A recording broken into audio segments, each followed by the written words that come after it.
Second PUC ವಿದ್ಯಾರ್ಥಿಗಳಿಗೆ true C K official ಚಾನಲ್ಗೆ ಸ್ವಾಗತ. ನಾನು Chetan C K. Second PUC annual exam 2026 ಯಾರೆಲ್ಲ ಬರೆದಿದ್ದಾರಾ? ತುಂಬ ಜನ ಕೇಳ್ತಾ ಇದ್ರಿ ಸೆಕೆಂಡ್ PUCನ ರಿಸಲ್ಟು ಯಾವಾಗ ಬರುತ್ತೆ ಅಂತ. ಫೈನಲ್ ಆಗಿ ನಿಮಗೆ ಬೋರ್ಡ್ರು ಗುಡ್ ನ್ಯೂಸ್ ಕೊಟ್ಟಿದ್ದಾರೆ. ಹೌದು, ನಾಳೆ ಏಪ್ರಿಲ್ 7ರಂದು ಬಹುತೇಕ ನಿಮ್ಮ ರಿಸಲ್ಟ್ ಬರ್ತದೆ.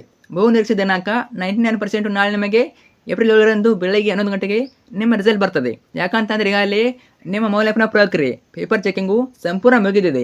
ಇನ್ನೇನು ಜಸ್ಟ್ ಬೋರ್ಡರು ನಿಮ್ಮ ರಿಸಲ್ಟ್ನ ಬಿಡೋದು ಮಾತ್ರ ಬಾಕಿ, ಪಬ್ಲಿಷ್ ಮಾಡೋದು ಮಾತ್ರ ಬಾಕಿ. ಆದ್ದರಿಂದ ನಾಳೆ ರಿಸಲ್ಟು ಬರೋ ಚಾನ್ಸ್ ತುಂಬಾ ಇದೆ. ನಾಳೆ ಮೋಸ್ಟ್ ಎಕ್ಸೆಪ್ಟೆಡು. ಯಾಕಂತಂದರೆ ಈಗಾಗಲೇ ಬೋರ್ಡನ್ನು ಬಿಟ್ಟಿದ್ರು, ನಿಮಗೆ ಒಂದು ತಾತ್ಕಾಲಿಕ ದಿನಾಂಕ ಬಿಟ್ಟಿದ್ರು. ಏಪ್ರಿಲ್ 7ರಂದು ನಾವು ರಿಸಲ್ಟ್ನ ಬಿಡ್ತೀವಿ ಅಂತ ಒಂದು ತಾತ್ಕಾಲಿಕ ದಿನಾಂಕ ಬಿಟ್ಟಿದ್ರು. ಆದ್ದರಿಂದ ನಾಳೆ ಏಪ್ರಿಲ್ 7ರಂದು ನಿಮ್ಮ ರಿಸಲ್ಟ್ ಬರ್ಬೋದು. ವೇಟ್ ಮಾಡಿ. ನಾಳೆ ರಿಸಲ್ಟ್ ಬರ್ತಿದ್ದರೆ ಇವತ್ತು ಸಂಜೆ ಅಥವಾ ನಾಳೆ ಬೆಳಗ್ಗೆ ಒಂದು ನೋಟಿಸ್ ಬಿಡ್ತಾರೆ. ನೋಟಿಸ್ ಕೊಟ್ಟಿರ್ತಾರೆ, ಇವಾಗ ನಾವು ರಿಸಲ್ಟ್ ಬರ್ತಾ ಇದ್ದೀವಿ, ಈ ಟೈಮಿಂಗ್ಗೆ ಚೆಕ್ ಮಾಡ್ಕೊಳ್ಳಿ ಅಂತ ನೋಟಿಸ್ ಬಿಡ್ತಾರೆ. ಅಥವಾ ಕೆಲಸ ಏನು ಮಾಡ್ತಾರೆ, ಯಾವುದೇ ನೋಟಿಸ್ ಬಿಡೋದಿಲ್ಲ, ಯಾವುದೇ ನೋಟಿಸನ್ನು ಬಿಡೋದಿಲ್ಲ. ಡೈರೆಕ್ಟಾಗಿ ಪ್ರೆಸ್ ಮೀಟನ್ನು ಕರೀತಾರೆ, ನಿಮ್ಮ ರಿಸಲ್ಟ್ನ ಹೊರಡಿಸ್ತಾರೆ, ಅಂದರೆ ಪ್ರಕಟ ಮಾಡ್ತಾರೆ. ವೇಟ್ ಮಾಡಿ. ಆಲ್ಮೋಸ್ಟು ನಾಳೆ ಬೆಳಗ್ಗೆ ನಿಮ್ಮ ರಿಸಲ್ಟು ಬಹು ನಿರೀಕ್ಷಿತ. ಯಾಕಂದರೆ ಇಲಾಖೆಯವರು ಹೇಳಿದ್ದಾರೆ ಏಪ್ರಿಲ್ 7ಕ್ಕೆ ಗುರಿ ಇಟ್ಕೊಂಡಿದೆ ಅಂತ. ಸೊ ವೇಟ್ ಮಾಡಿ. ರಿಸಲ್ಟ್ ಬಂತು ಅಂದರೆ ನಾನು ಲಿಂಕ್ ಹಾಕ್ತೀನಿ, ಅಂದರೆ ವಿಡಿಯೋ ಹಾಕ್ತೀನಿ. ಅದರಿಂದ ತಪ್ಪದೆ ಚಾನಲ್ನ ಸಬ್ಸ್ಕ್ರೈಬ್ ಮಾಡ್ಕೊಳ್ಳಿ. ರಿಸಲ್ಟ್ ಬಂದ ಮೇಲೆ ನಿಮಗೆ ಎಲ್ಲ ಸ್ಕಾಲರ್ಶಿಪ್ಪು ಎಲ್ಲವನ್ನ ಇದೇ ಒಂದು ಚಾನಲ್ ಆಗ್ತವೆ. ತಪ್ಪದೆ ಚಾನಲ್ನ ಸಬ್ಸ್ಕ್ರೈಬ್ ಮಾಡ್ಕೊಳ್ಳಿ. ಈಗ ಕ್ವಿಕ್ಕಾಗಿ ನೋಡೋಣ ಯಾವ ರೀತಿ ರಿಸಲ್ಟ್ನ ಚೆಕ್ ಮಾಡೋದು ಅಂತ. ನಿಮ್ಮ ಮೊಬೈಲ್ನಲ್ಲಿ ಗೂಗಲ್ ಅಥವಾ ಗೂಗಲ್ ಕ್ರೋಮ್ ಓಪನ್ ಮಾಡ್ಕೊಳ್ಳಿ. ನಿಮ್ಮ ಮೊಬೈಲ್ನಲ್ಲಿ ಗೂಗಲ್ ಅಥವಾ ಗೂಗಲ್ ಕ್ರೋಮ್ ಓಪನ್ ಮಾಡ್ಕೊಳ್ಳಿ. ಓಪನ್ ಮಾಡಿಬಿಟ್ಟು ಸರ್ಚ್ ಮಾಡಿ.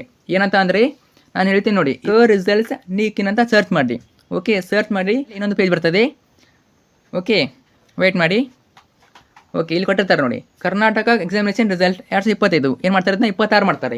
26 ಮಾಡ್ತಾರೆ. ಇವನೇ ಲಿಂಕಲ್ಲಿ ಕ್ಲಿಕ್ ಮಾಡಬೇಕು. ಕ್ಲಿಕ್ ಮಾಡಿದ್ಮೇಲೆ ಮತ್ತೊಂದು ಪೇಜ್ ಬರ್ತದೆ. ಮತ್ತೊಂದು ಇದು ಅಫಿಷಿಯಲ್ ವೆಬ್ಸೈಟು, ನಿಮ್ಮ ರಿಸಲ್ಟ್ ಬಿಡುವಂಥ ಅಫಿಷಿಯಲ್ ವೆಬ್ಸೈಟು ಇಲ್ಲಿ ಕೊಟ್ಟಿರ್ತಾರೆ. ಫಾರ್ ಎಕ್ಸಾಂಪಲ್ ನೋಡಿ, ಇಲ್ಲಿ ಫಲಿತಾಂಶ ಪ್ರಕಟಣೆ ಅಥವಾ second PUC exam on result 2026 announced ಅಂತ ಕೊಟ್ಟಿರ್ತಾರೆ. ಓಕೆ, ಆ ಒಂದು ಲಿಂಕ್ ಮೇಲೆ ಕ್ಲಿಕ್ ಮಾಡಬೇಕು. ಆ ಒಂದು ಲಿಂಕ್ ಕ್ಲಿಕ್ ಮಾಡಿದ್ಮೇಲೆ ಈ ಪೇಜ್ ಬರ್ತದೆ. ಈ ಒಂದು ಪೇಜಲ್ಲಿ ನಿಮ್ಮೊಂದು ರಿಜಿಸ್ಟರ್ ನಂಬರ್ ಹಾಕಬೇಕು. ರಿಜಿಸ್ಟರ್ ನಂಬರು ನಿಮ್ಮ ಹಾಲ್ ಟಿಕೆಟ್ ಕೊಟ್ಟಿರ್ತಾರೆ. ನಿಮ್ಮ ಹಾಲ್ ಟಿಕೆಟಲ್ಲಿ ರಿಜಿಸ್ಟರ್ ನಂಬರ್ ಬರ್ತದೆ. ಆ ಒಂದು ರಿಜಿಸ್ಟರ್ ನಂಬರ್ ಹಾಕಿದ ಮೇಲೆ ಇಲ್ಲಿ ಕಾಂಬಿನೇಷನ್ ಸೆಲೆಕ್ಟ್ ಮಾಡಬೇಕು. ನೀವು ಆರ್ಟ್ಸಾ ಕಾಮರ್ಸಾ ಸೈನ್ಸಾ ಸೆಲೆಕ್ಟ್ ಮಾಡಿಬಿಟ್ಟು ಸಬ್ಮಿಟ್ ಒತ್ತಿದ್ರೆ ನಿಮ್ಮ ರಿಸಲ್ಟ್ ಬರ್ತದೆ. ಡೋಂಟ್ ವರಿ, ರಿಸಲ್ಟ್ ಬಂದಮೇಲೆ ಕ್ವಿಕ್ಕಾಗಿ ನಿಮಗೆ ಲಿಂಕನ್ನು ಹಾಕ್ತೀನಿ.